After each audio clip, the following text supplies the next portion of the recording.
Hi everyone, welcome to the American Writers Museum. My name is Christopher, I'm the Director of Operations here, and usually the museum is busy and open, but as you know right now we're not.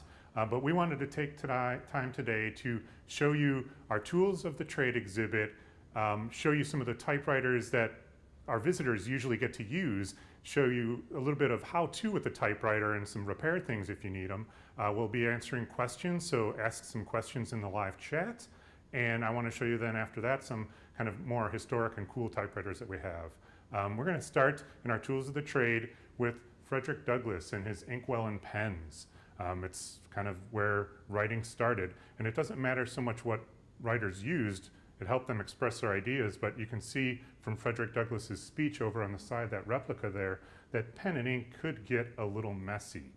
So he taught himself to read and write, and he then became one of the best orators and writers in our history and helped pass 3 different amendments to our Constitution. He was not just a person who worked for rights of former slaves, but he also was a very big feminist in his day. So after Frederick Douglass, over here, one of the first typewriters on display in our exhibit here is Jack London's typewriter from 1902. This is an amazing machine for the fact that it's pre-QWERTY. It's not like the keyboard you're used to. Plus, there's uppercase keys and lowercase keys. So it took a little bit to do, I guess, to use that one. But Jack London wrote 1,000 words a day. And on days where he wrote more than 1,000, he didn't let that count toward the next day's totals. He wrote endlessly. Jack London also famously said that if it wasn't for the typewriter, people would not know his name because his longhand was so bad. Next to Jack London's typewriter, a little later, is the 1926 Underwood that was Ernest Hemingway's typewriter.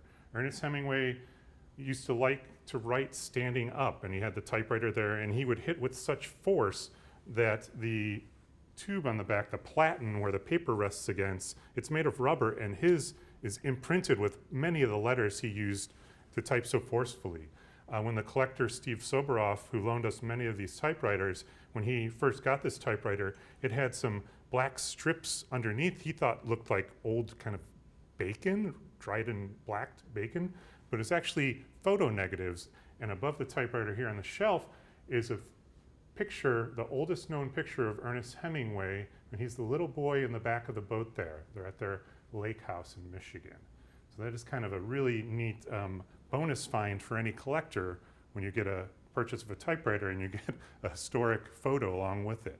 So that's Ernest Hemingway. Next to Ernest Hemingway over here is Orson Welles' typewriter, also an Underwood and also from 1926, but you can see the differences in those. His is what's called a 4-bank, so it has 4 rows of keys, and it's angled a little differently. Writers would become very loyal to certain brands and certain styles because of how they felt and how they operated for them. Orson Welles passed away with a typewriter on his lap. Not this one, though. Next to Orson Welles' typewriter is this Corona Jr. from 1936 that was Tennessee Williams. This model is very cool. It was very mass-produced. It was very affordable. And this was probably the one that he wrote his first play that was produced on when he first wrote under his original birth name of Tom. Next to that is Jerry Siegel's typewriter. This is a Royal Quiet Deluxe. This was a very popular typewriter at the time. Many different writers used Royal Quiet Deluxe at some point in their careers. This was Jerry Siegel's only portable typewriter. He used to use it on the train going from Cleveland to New York when he was writing many of the early Superman comics, when he would go and meet with his publishers in New York. After the typewriter, what we have next is actually a Braille Writer, which is Helen Keller's Braille Writer. There are actually 6 keys because Braille is made up of 6 raised dots or spaces for raised dots that make up the alphabet. We might do a further dive in on Braille writers at some point, so always check our website and our YouTube page for new interesting things that we're doing. But there's a video of Helen Keller using a Braille writer, and she liked to do all her speeches on the Braille Writer because that way she could edit them herself, and she didn't kind of give anything away that she was going to use for some power in her speech. And then she actually used a real typewriter for all of her correspondence, and her assistant would help her proofread those. Helen Keller was very much a stickler. She didn't like to make any mistakes. She didn't want people to think differently or give her any kind of leeway because of her handicap. Next to Helen Keller's Braille Writer, this is Ray Bradbury's typewriter. Ray Bradbury typed everything. He did 30 books and 600 short stories, all with a typewriter. He supposedly could type 120 words a minute on this machine. According to the Center for Ray Bradbury Studies down in Indianapolis, this is the holy grail of typewriters that Ray Bradbury owned. He probably typed the last few of his books with this typewriter. Interestingly enough, in this room, the Roberta Rubin Writers Room, we are going to be having the next exhibit coming up in early 2021 featuring Ray Bradbury. And not only this typewriter, but we're going to have a bunch of other stuff of Ray Bradbury's that will be very interesting. And keep, like I said, checking out our website to see when those things are going to be happening. Next to Ray Bradbury is a guy you might have heard of, I don't know, John Lennon. I guess he played with a little band somewhere. This typewriter is actually kind of interesting because it's British, and there's a little pound symbol above the 5 instead of a $sign above the 4.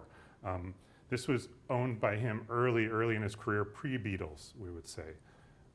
Next to John Lennon is another kind of lower profile typewriter. This is an Olympia, German-made typewriter that was owned by Mae West. She was very provocative in her writing and her personality. And this typewriter, though, is a very stream, slick kind of machine. It's an Olympia SF, and the SF, if translated from German, basically translates to flat machine because of its low profile. Next to Mae West's typewriter, a 1961 Smith Corona Electra was owned by Truman Capote. He probably wrote his last 3 novels with this book, or with this typewriter rather, and it was electric. So that kind of had all the bells and whistles at the time. Next in the order of history here is Hugh Hefner's 1963 Royal Empress. This is a big machine, but actually the insides are not as big. All the mechanics are basically the same as the smaller models, but it made look very cool like the way the cars looked in the 60s and 70s. So Hugh Hefner was very committed to free speech. And if you look past the pictures in Playboy magazine, he helped promote a lot of young writers and a lot of science fiction writers, including Ray Bradbury, Arthur C. Clarke, Margaret Atwood, and Philip K. Dick.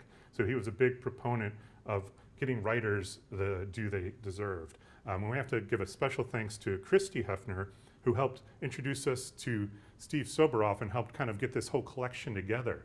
The Hugh Hefner Foundation also sponsored this exhibit, so we really thank them a lot. And next to Hugh Hefner's typewriter is a Gwendolyn Brooks Hermes Rocket. This was one of the best typewriters ever made in the world. It lasted the same design for over 40 years.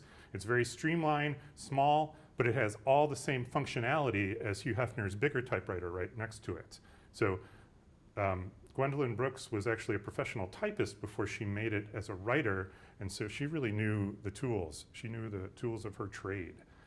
Next to Gwendolyn Brooks is another bigger machine, an Olivetti Linea 88B. This was owned by Mildred Benson. She wrote under the pseudonym Carolyn Keene, and she wrote the first 23 Nancy Drew mysteries. She couldn't tell anyone she had done that till 1980 because she had a confidentiality agreement. She and herself, Mildred, was a very amazing lady who got her pilot's license when she turned 50, and actually she got kidnapped when she was in a South American country, and to get out of it, she kind of imagined to herself, what would Nancy Drew do? So she really very much lived the Nancy Drew kind of life. Next to Mildred Benson's typewriter is also from 1972. It's a Smith Corona Sterling from Sandra Cisneros. The Mexican Museum of Fine Art has loaned us this, and it has her very colorful signature along the top. Sandra Cisneros was actually in the museum last year in a discussion with Fernando Flores, a young writer, and they really, both of them use typewriters still. Sandra still types all her poetry on a typewriter. The thing about typewriters is the sound, the feel, the mechanics of it kind of slow your language down, but it lends itself to poetry and the rhythm of typing. Next to Sandra Cisneros is another Smith Corona, and you can see what 6 years difference looks like. They have a lot of the same features, it just looks a little newer. And this is Gore Vidal's.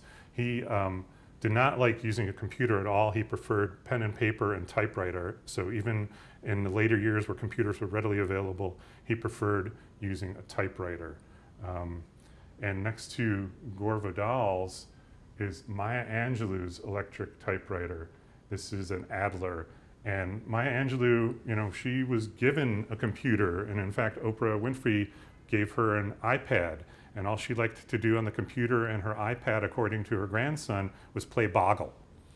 So those are a brief tour, quick tour of the tools of the trade here at the American Writers Museum. Hopefully you'll have a chance to come see it before it leaves. And we really have to thank our sponsors for all this, including the collector Steve Soberoff and the Hugh Hefner Foundation and Irv and Carol Yoskowitz. Thank you guys for really putting this together. I'm going to show you some more typewriters now that our visitors actually get to use, and you'll see some of them are very similar to the ones in here.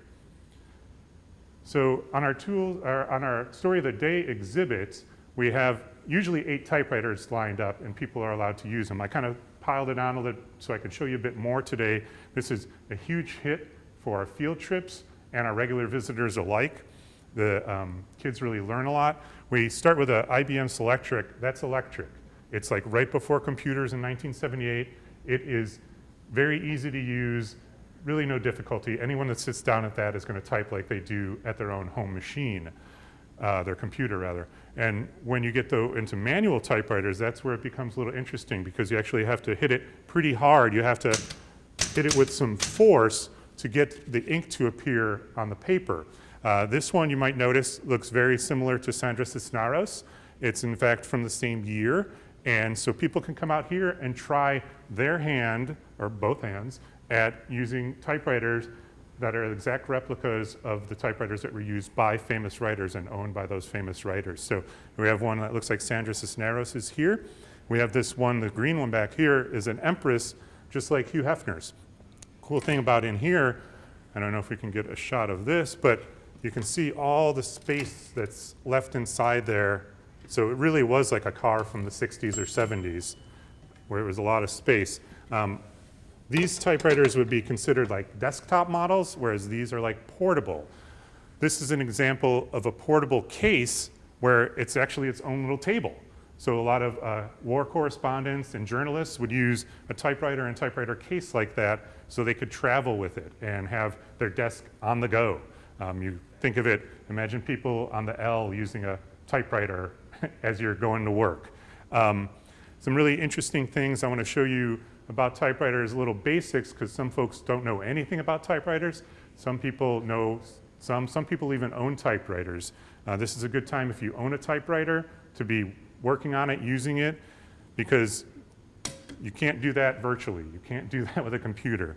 One thing I want to show with this typewriter, this is the same kind that Jerry Siegel used, and it actually broke on us here where one of the keys got broken and I had to replace it, so this one is a little different shape. Replacing that is a big deal because you have to take the whole case off and you have to replace this entire arm here. So that was my first major typewriter repair. I have to say, I didn't know anything about typewriters before I started working at the American Writers Museum and had to deal with these. And you learn early on how basic functions work. You know, the paper slides up. Like I mentioned before, this cylinder here is called a platen, and that's what the paper rests against, and it's kind of rubbery because it takes the absorption of being hit with the type bar arms. You can nowadays get ribbon again, so that's really nice to keep typewriters going. The ribbon is usually on plastic spools, and they've made them a little more universal, so they will work on a Royal, they'll work on a Smith Corona, they'll be able to work on different kinds. One thing about that, when you do get an old typewriter, you want to hold on to your metal spools. Hold on to them just in case the plastic ones don't fit. Then you can spool the ribbon onto the other spools and still get your typewriter going. This typewriter was donated to us, and a lot of times when you find a typewriter, unless it's rusty, you can get it working and it doesn't take that much effort. Little time, but not that much effort. This one is pretty dusty, so the keys will stick. Okay, you're typing and sometimes they get stuck. So first thing you would do is you would clean it all. I recommend using just alcohol and going inside here, using alcohol and a toothbrush and kind of cleaning in all the little grooves where the arms come up. You kind of do that. We had a typewriter that was donated to us. This one here, it actually just took me a couple hours, and then all of a sudden the keys were working again, and it was functional. So there are some little things like that. I do recommend, if you're going to start messing around with your typewriter, to get good tools. These are some screwdrivers that you might use for like glasses, so that's good and handy. And this, in fact, is a whole little kit of tools that you can use for computers or all different things, and it has a telescoping arm, so that was like under $20, and that helps out a lot. My biggest tip for anyone working on typewriters, though, is this. These are called needle holders. Looks kind of like tweezers, but they kind of locks in place. So as you're working on something and you need to adjust, you lock it, and you can leave it and go get something else. So if you have to work with multiple parts, you can use these needle holders. And those are under $10. You can find those. They're Mayo Hager needle holders. So with this typewriter, to get it in working condition, I'm looking at it, a lot of the good parts are here. So if you were looking for a typewriter like online, make sure that all the keys are there. Make sure you look at the pictures if they're selling it, to make sure you have something like this, which keeps the paper in place. You want to make sure all the keys work and that the carriage moves. Sometimes this part will break, and all it is, though, is a string or a wire underneath here. And I've replaced those before, and it's not too bad to replace them. You just have to use fishing line, which there are a ton of resources on the web for helping you find some typewriter repair. One of my favorites is actually from a professor at Xavier University in Ohio, and he wrote this book called The Typewriter Revolution, and his name is Richard Poltz, and he's got a great website. I believe we're going to have it up there on the screen so you can see it. His website will point you in the right direction to answer all your typewriter questions and get you to the right resources. That's a nice thing. There's a great community of people who are very much into typewriters, and they like to share that information because we really want to keep them working. Plus, if you have any questions, please ask in the live chat, and I'd be really happy to answer any questions you might have about typewriters.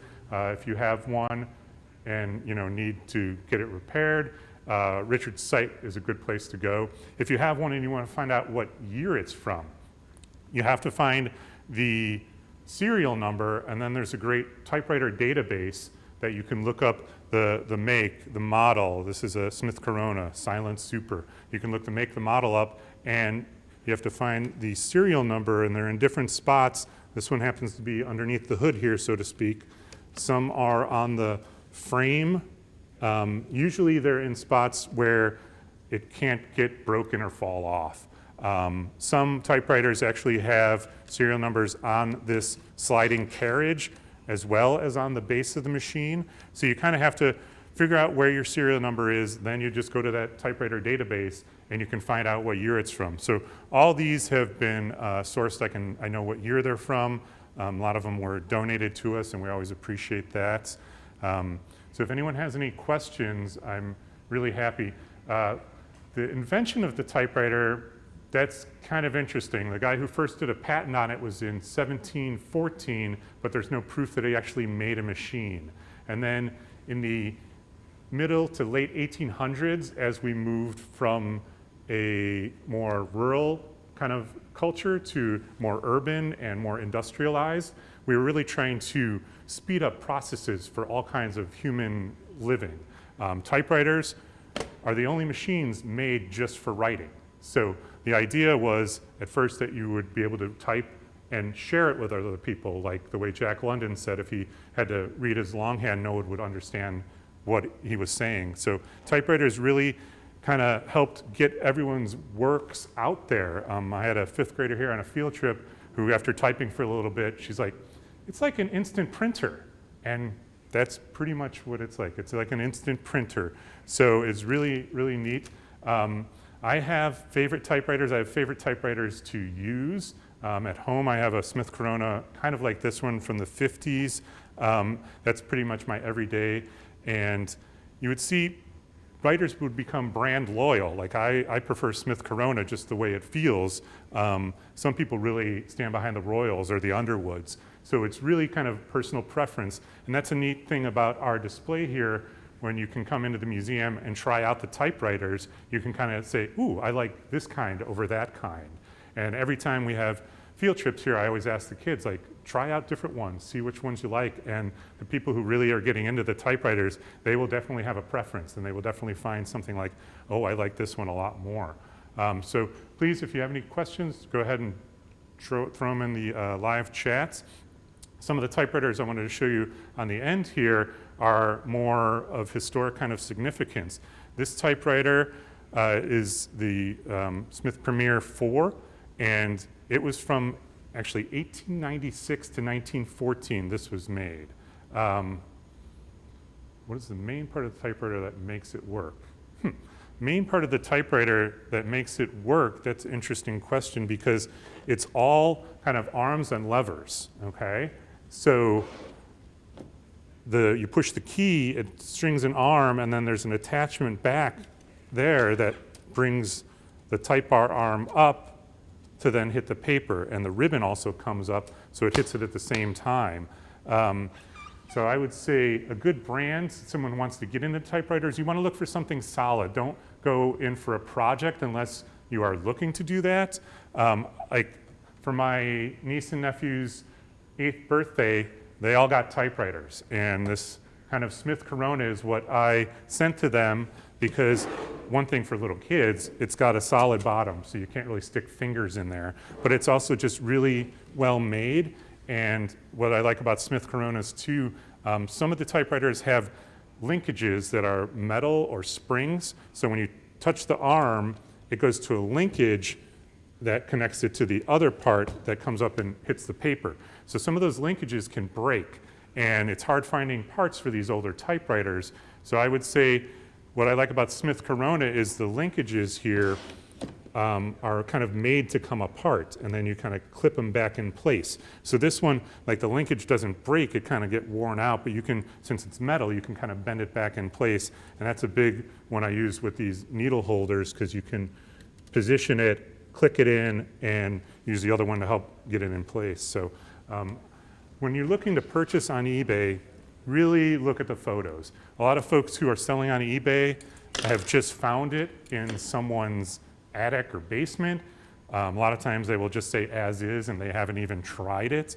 You really want to get a good description, and like anything else on eBay, you want to make sure that their feedback is good. You know, that's just kind of the way it goes with eBay. But a lot of times people are just selling things they don't know, they haven't tried it out, and it just takes a little time to repair it. I'm going to show you one from 1930. This is one of my personal typewriters. This is a Corona 4, and this is one of the early models where they actually used colored paint. So this one is blue. Most of the old typewriters were in black because it dried faster. It was the same thing with Model T cars. It could be part of the production line. The museum, we do not have a Hermes. Hermes 3000 is Tom Hanks' favorite typewriter, and we just haven't had one in yet. I've been looking for a Hermes Rocket or a Hermes Baby for my own collection, but I imagine over time we will get an Hermes in here. Right now we have Olympia, Royal, Smith Corona, Underwood, and this Corona, when I got it, okay, I got it on eBay. I was watching it and she didn't sell it. She said, make me an offer. And I said, oh, okay, how about this? Probably paid too much, but it came and the carriage didn't move. So I had to repair that, and what I had to do was go into the tension here. There's a tension spring, and I had to get a piece of fishing line and connect it from the tension spring to the connector up here. So now it has the spring tension and will move anytime you type or hit spacebar. So that and a little cleaning was all I had to do with this one, and it got it working. So like I said, really just taking the time and cleaning. I really don't recommend oil.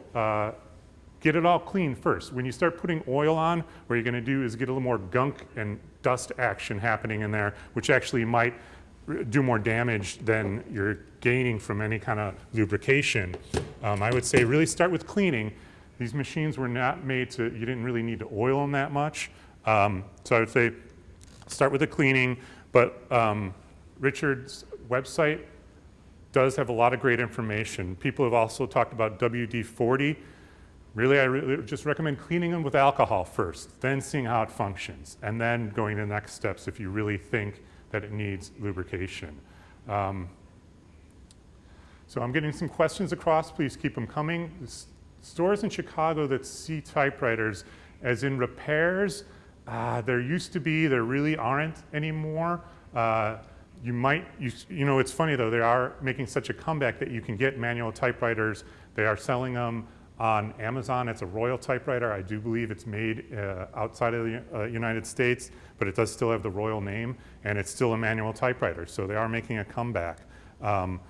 And you can, I know Richard's website does have listings for every state and different typewriter repair or sellers. So he has, you know, tried to keep that updated, but this is kind of an old business, so it's really interesting to see what are still around. But you definitely can find some online. Don't pay too much unless you really know you're getting a good machine. Because there are people who get, you know, like old ones like this, and they do refurbish them and make them work again, and then they will resell them. So, but they do charge a bit. I want to show you some kind of historic kind of typewriters over here. This typewriter is from 1896 to 1914. The serial number is scratched, so I don't have an exact date on it. But this was donated to us by Margie. Thank you, Margie. It was her father's, and he was a poet, and he used this to write. This one was also kind of like the Jack London, where it's got keys for uppercase and keys for lowercase. This one was called an invisible typewriter because you couldn't see what you were typing. The keys come up and hit underneath, and then you would have to flip it up to see what you wrote. So it would be like maybe 10, 12 sentences in before you could see what you wrote. So what an electric typewriter does that's different in the early electric typewriters like Maya Angelou's there, not much. It's got a mechanical motor that will make the arms rise up. So it's just taking away some of those levers inside here. But what made the IBM Selectric a groundbreaking machine was all the letters are on this little ball here. I don't know if you can get a shot of that, but all the letters are on this little ball. It was dubbed the golf ball, and it would pivot and hit the paper. So with this typewriter, you could go over 200 words a minute. You could type as fast as your fingers would carry you. In fact, I just flip this on real quick. And that's moving, turning, hitting the ribbon and the paper all at the same time. I just typed gibberish, but that's what it did. So the exhibit Tools of the Trade is going to run until we put the Ray Bradbury exhibit in here next, which is early 2021. As you can realize, there are a lot of things that are up in the air right now, but that's our best schedule. So Ray Bradbury will be coming in, and the Tools of the Trade will be leaving. But the Story of the Day exhibit is here all the time. And we have, like I said, 8 typewriters out. I do rotate them through, so as I have to repair them or clean them, I'll rotate typewriters out. So pretty much these 4 over here don't get touched by people, but these over here get used all the time. I'm going to move you over to the historic ones. Like I said, this is the one where you can't see. And this one from 1912 is a Corona 3. And the amazing part about this is it folds in half. So a lot of correspondents and journalists use this typewriter. And then this gets you to my favorite. This is part of my own personal collection. This is called the Oliver. It's nicknamed the Batwing Typewriter. This is from 1919, so it just turned 100 last year. Cool thing about this, the characters are on top there, and they come down from the sides. So This was dubbed a visible typewriter because you could actually see what you were typing as you typed, whereas this was more of an invisible typewriter. So that is my favorite typewriter. I don't use it like for my everyday typing. I want you to check out online, get Richard's book if you want. It's got a lot of great information in there. And I want you to subscribe on YouTube and like us, and keep checking out our YouTube page because we're adding things all the time. If you haven't yet checked out Carrie Cranston giving the virtual tour of the entire museum, I encourage you to do that. It's kind of fun, and you can kind of get a little taste of what you'll see when you come here. And yeah, if there are any other questions, you can go ahead and send them in. I'm always available. You can email me if you think of questions later. My last name, Burrow, B-U-R-R-O-W, at AmericanWritersMuseum.org. I'm happy to answer any typewriter questions. In fact, we have a member who works across the street, and she'll bring her typewriter over on lunch to have me look at it. And I've helped her change ribbons and update her machines a little bit. So yeah, I'm always happy to answer typewriter questions. We really appreciate you taking your time today to check out this virtual exhibit tour. And like I said, check back on our YouTube page all the time because we're adding things. And and thanks. And like I said, one of the biggest things, needle holders. This is great. So I'd like you to get out there. Hopefully you have a typewriter at home, and you can then get typing. You see, when I use a typewriter, I do the two-finger method because I have to hit it so hard. I can't, my pinkies are not strong enough. You might get strong. So thank you to Perfect Cut Productions for being here today and helping us shoot this. Really appreciate that. And thanks to everyone for watching, and thank you to our sponsors for the tools of the trade.